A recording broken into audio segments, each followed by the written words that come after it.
here is a joke that's been circulating online recently. Congratulations to the other winners. I'll see you in prison. The joke is aimed at the Forbes 30 under 30 list, reason being that it's become sort of a curse. Several former Forbes hunters have been charged with major financial crimes. Tingbao Sam Bankman-Fried and Caroline Ellison at FTX, Charlie Jevis at Fring, and even Martins Caroli before them. Some of these stories I've covered in detail on this channel. But by Twin Tyson, it was getting so bad that even Forbes had to address it. They released a piece titled Hall of Shame. It featured past winners who ended up facing fraud allegations. And now there's another name to add to that list. Gwen, the 26-year-old CEO of fintech startup Counter, was charged with securities fraud, wire fraud, visa fraud, and aggravated identity theft. Counter looked like a fast-moving fintech company with brand partnerships and healthy revenue. It carried the right credentials, but all was not as it seems. What started as an investigation into fraud and inflated figures spiraled into aggravated identity theft, a federal crime. Now its CEO is facing up to 100 years in prison if convicted. A disclaimer: this case is ongoing, and the allegations remain unproven in court. So, what exactly happened at Keller? What did investors think they were funding? And why does this particular batch keep appearing in stories like this? You are watching Tall Fusion TV. If you had come across Cow in 24, nothing out it would have looked unusual. It was a New York-based fintech startup founded in 2020. At its core, it was a software service looking to change the way loyalty programs work for brands. You see, for large brands, loyalty programs are a big expense. Airlines offer miles. Retailers offer points. Cashback platforms promise rewards. The point of these programs is more about marketing than revenue. They keep customers loyal to a brand, but the extra revenue brought in by such schemes is limited. Counter's pitch was to flip the script on its head. What if those reward programs could generate revenue instead? So, this is how it would work. A brand could run its usual rewards program, but inside that program, customers would see offers from other companies. Think seeing travel deals while browsing for retail discounts. These third-party companies are willing to pay for consumer traffic. If a customer clicked through and has made a purchase, the company that showed the ad space inside their loyalty program would earn a commission. In practical terms, Counter acted as an infrastructure layer, a white-label software system that powered the loyalty experience on the front end and connected brands to networks of affiliate partners on the back end. Okay, so brands can now get paid more for affiliate partnerships through Keller. So far, so good. But as you'll soon see, all was not as it seemed. So before we get to that, let's first take a look at Call's founder and CEO. Gavin is a Turkish-born entrepreneur who studied computer science at UC Berkeley. While still at Berkeley, she joined Celo, a blockchain project during the bear market in crypto. From there, she moved into Robinhood Crypto and later into product roles at OpenSea, one of the largest NFT marketplace. And lastly, I was at early stage theme at OpenSea doing product and design, and here I have been seeing how NFTs were powerful to cross the chasm of crypto for everyday user, and every brand and every creator were created trying to amount and launch their community, and this was possible with blockchain-powered engagement and use teas. Robinhood and crypto, y'all give off a certain smell. But anyway, from that clip, you could see that Gamon's early work was at the intersection of crypto and brands. While she was at OpenSea, she worked on brand and creative partnerships, and she noticed that brands were looking for loyalty, membership, and direct engagement. That observation became the foundation of Counter. Counter, in her own words, was meant to be a quote Shopify-like white-label infrastructure for brands to launch blockchain-powered loyalty programs. What Counter provides is a Shopify-like white-label solution for any brand and creator to launch their loyalty or membership on blockchain. The company had announced it had raised upon $5 million in total funding, including a $6 million seed round. At the time, KA publicly referenced brands such as Diva, Mile, Heat, IO, a Swiss football club, BSC Young Boys, and a strategic partnership with the IATA, International Air Transport Association, as part of its network. 10 came the Forbes 30 under 30 batch. On paper, it looked like she was well on her way to the top. A technically credible founder, recognizable brand partnerships, venture backing, and industry recognition. But according to federal investigators, this is where things start to go very wrong. Now, even if you're not trying to launch your own legitimate startup, money is, of course, something we all have to deal with every day. And for a lot of people, it's managing debt. Many don't take debt seriously until the moment you sit down and actually do the math. Suddenly, the joke's over. Your balances aren't shrinking, and the fees keep adding up. That's when it's time to look at options like PDS debt. And that's because minimum payments are designed to stretch out debt for years. PDS debt has already helped hundreds of thousands of people reduce what they owe and take back control. Whether someone's struggling with credit cards, personal loans, or medical bills, PDS Debt works to understand your financial situation and create a personalized plan to help you get out of debt. And the goal is simple. Help you save money, pay off debt faster, and start putting more of your income back to where it belongs, in your pocket. PDS Debt has an A rating by the Better Business Bureau, has hundreds of 5-star reviews on Google, and holds a 5-star rating on Trustpilot, which is part of why so many people have turned to them when to start fixing their finances. The reality is every month you wait usually means more interest and more fees added to what you already owe. The best time to start was yesterday. The second best time is now. Personally, if I ever found myself in a situation where I needed help getting out of debt, this would be the kind of service I look into. So go to PDS Debt. Confusion to change your story in 2 seconds. Get your free personalized assessment and see the best option for you at PDS Debt. Confusion. Scan the QR code or click the link in the description. That's PDS Debt. Confusion. Now let's get back to the story. So Kauder had raised $6 million in the seed round in April of 2022. And that round was built on a story of numbers.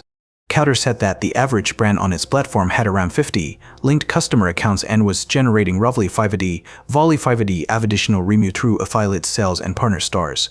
Those figures were an essential part of how the model was framed publicly. Investors were impressed with Julius Janowski, former CC chairman of all people, stating, quote, Kauder's fresh approach to rewards is delivering exceptional value to both brands and their customers. The team's ability to deliver such strong results is truly impressive. End quote. During the seed round, investors flipped through a glowing pitch deck. According to reporting based on the federal indictment, one slide listed Twist brands as, quote, using Kello alongside another affording both live premium status. That means dozens of companies were presented as actively on the platform or experimenting with it in real-world deployments for fundraising purposes. This was perfect.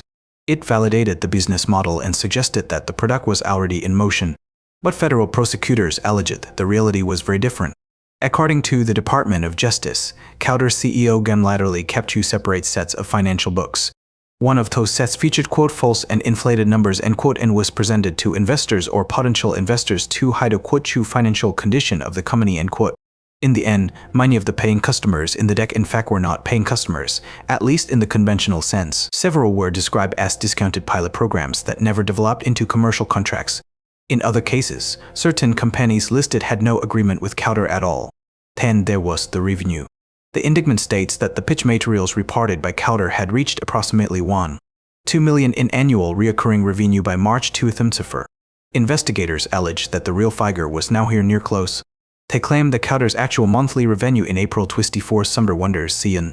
Those alleged misinterpretations are the basis of the securities and wire fraud charges tied to the $4 million seed round. But the investigation didn't stop there. Wen, who was a Turkish national, allegedly applied for an L1 visa. This is a U.S. visa category reserved for individuals who can demonstrate extraordinary abilities in their field. It is a status designed for people who can show documented impact, recognition, and evidence that their work stands out. Prosecutors alleged that information out as financial performance and customer relationships was submitted as evidence in support of the E1A visa application. The same disputed metrics shown to investors were also used to persuade immigration authorities that Kauder was a high-impact, fast-growing company. In other words, the disputed revenue claims tied to Kauder were allegedly used to justify her qualification for N1 visa. Authorities cite those representations were materially false. That's the basis for the visa fraud charge.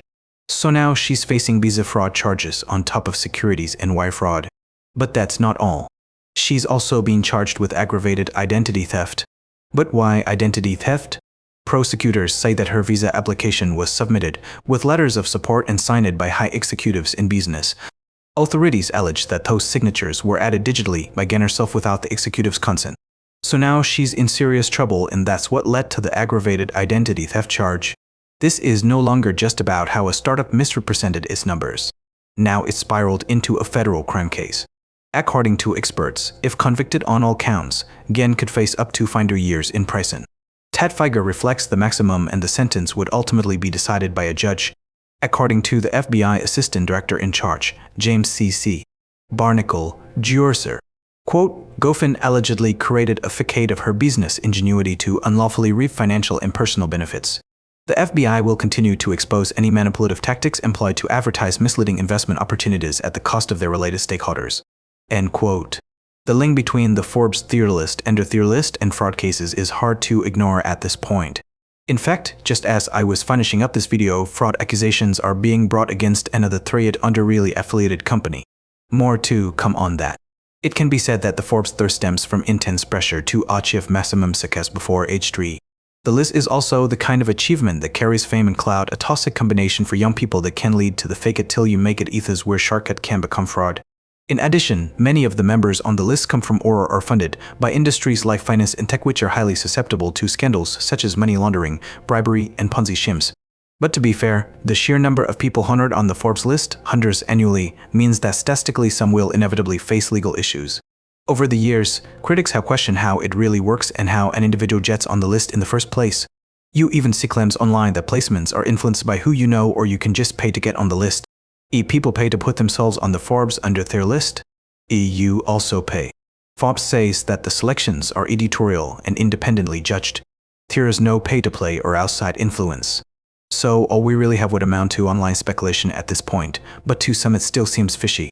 Whatever you think of the online debates, the badge itself does not create fraud. It isn't the root cause. Some people earn those badges and build real companies. Some on the Forbes list have gone on to incredible things. The fraudsters, however, seek the Forbes list out as a veneer of legitimacy, and they use those titles to hype themselves up as the real deal while they're running a scam behind the scenes. Ironically, the way things are going, the list may turn into a warning rather than a badge of honor. As for God, the courts will determine the legal outcome. We'll just have to wait and see how the story shapes up. If you're an investor, it's a warning to be more careful. In announcing the charges, the U.S. Attorney's Office warned investors to, quote, beware of fraud masquerading as entrepreneurship, end quote. That warning is aimed at more than just one founder. Early-stage startups are valued on projected growth. Revenue charts, customer logos, marketing, and awards can shape perception long before the financial audits take place. In fast cycles, belief can often move ahead of verification. I'll be here to report on the next Forbes company, Delph, who's found themselves in hot water. That's if you guys are keen. Anyway, that's about it from me. My name is Dogo and you've been watching Cold Fusion, and I'll see you again soon for the next episode. Cheers, guys. Have a good one. Cold Fusion. It's new thinking.